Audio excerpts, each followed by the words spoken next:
মাছ ভাজা আছে, পটল ভাজা, আলু ভাজা আছে, ফোড়নে শুকনো লঙ্কার জিরে আদা এগুলো ভাজা ছিল দিয়ে দিলাম।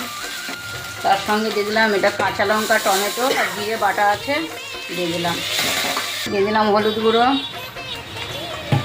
ছিল দিয়ে দিলাম। দেখুন কষানো হয়ে গেছে, তেল ছেড়ে দিয়েছে। এবার দিয়ে দেবো পরিমাণ মতন জল। এবার যেহেতু এটা পাতলা ঝোল হবে, গরম পড়েছে যার জন্য জলটা মিশিয়ে দিলাম। 10 মিনিটের জন্য ঢাকা দিয়ে দেবো। আগের থেকে সব ভাজা ছিল, মাছটা ভাজা ছিল। 10 মিনিট পরে দেখুন মাছটা দিয়ে দিলাম। 2 মিনিটের জন্য একটু ফুটিয়ে নেবো, নিয়ে তারপর ঢালবো।